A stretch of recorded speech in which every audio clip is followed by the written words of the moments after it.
Hey, horror fans! Once again, it is me, the Horror Miser Monty G. It's time to review the next horror film. This is actually a horror thriller survivor film. It is called No Way Up.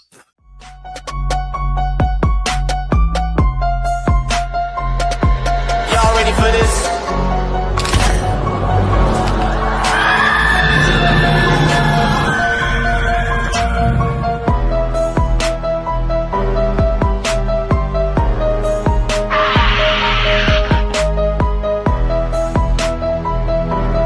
Hey, horror fans! Once again, it is me, the Horror Miser Monty G.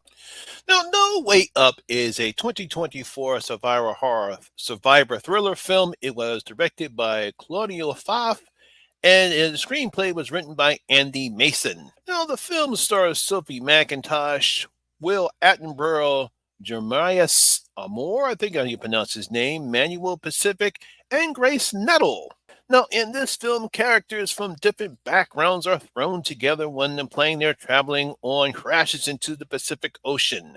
A nightmare fight for survival ensues with the air supply running out and danger creeping from all sides. Oh boy.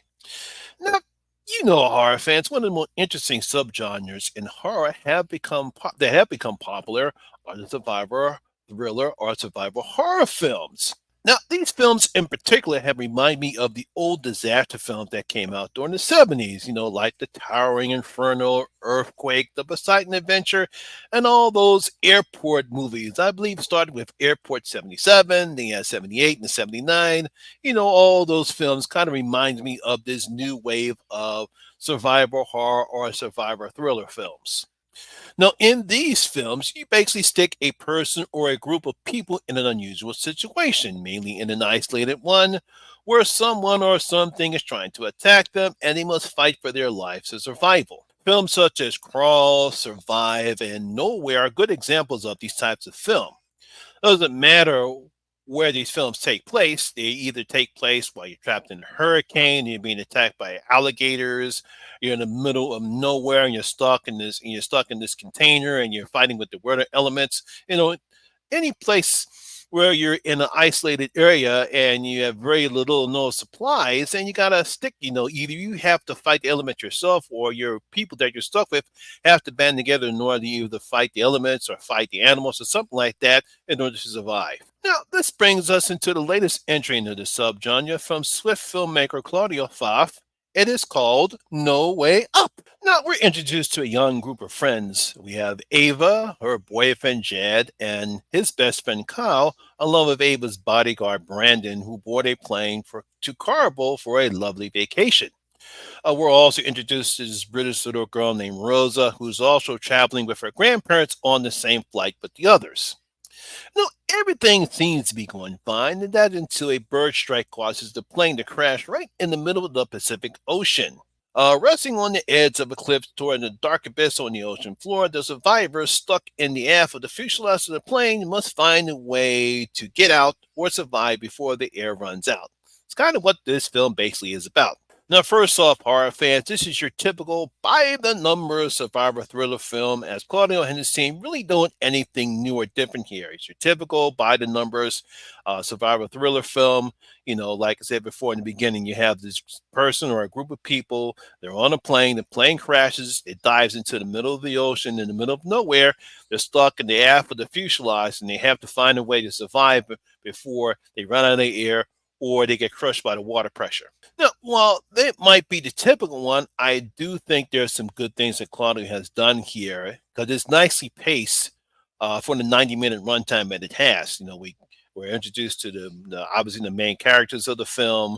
We get on the plane, we get a little character development, and then all of a sudden the event happens, the plane crash, and bang, it really happens very quickly. I also like the diverse cast that we have here because we have a mixture of, black and brown people, they're young, middle-aged, and older people from all different backgrounds and races. So I like the diverse cast. Now, while we have seen airplane crashes before in this subgenre, I do like this premise where everyone is trapped inside of the plane while teetering off the edge of a cliff on the ocean floor. Now, it does give you some Poseidon Adventure or even the remake Poseidon vibes, but that was on a luxury cruise liner. This is in an airplane, even though the situation is a little bit similar. I stated before, you throw in the issue of the water pressure crushing a plane, and of course we have sharks circling the crash. You can't have this type of about you can't have a picture like this about sharks in the mix. That does create some real tension and suspense for the film because you have all these things working against them. You know, you have the water pressure, really have that many resources to survive, and of course you have the sharks circling around.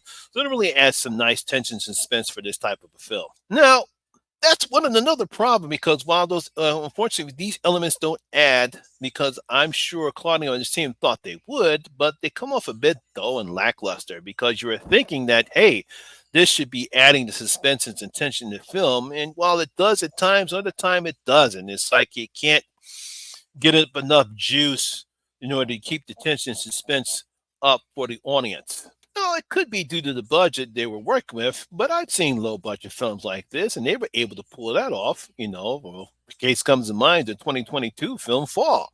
That was a low budget film and it only had two actresses in it, but it kept the suspense and tension all the way up through the film. I mean, and again, you know, it shouldn't matter whether you're climbing up a 2,000-foot radio tower or if you're stuck in the middle of the ocean, bottom below, and you got all the problems that they're having in this particular film.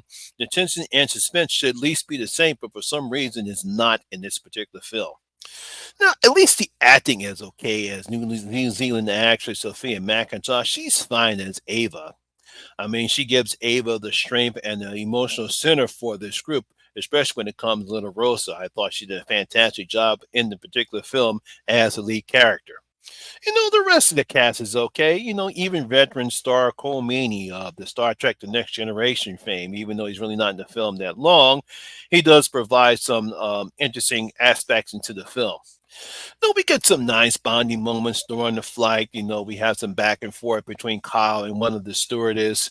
We get some other background information between Ava and Jed. And I thought it was pretty good. Nice little bonding moments that we have, you know, especially during the time when they have to work together in order to find a way to swim back to the services. So I thought we had some nice bonding moments.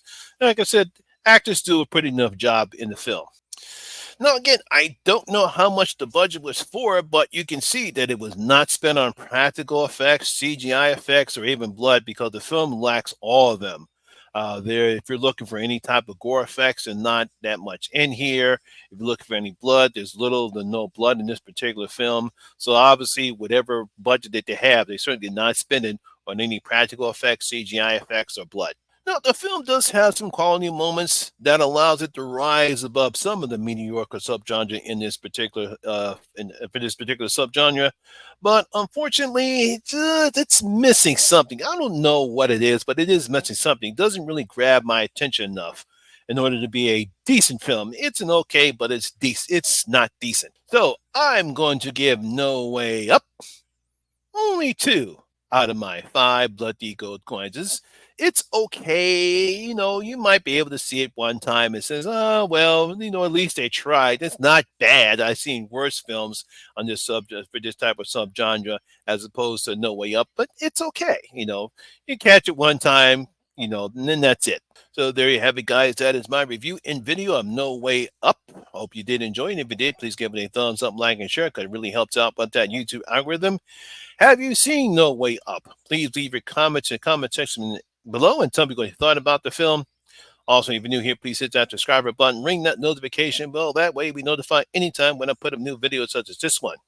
Once again, my name is Lamont Smith, better known as the Horror Miser Monty G. And always remember that horror rules. And I say my next video, that guy stay safe out there.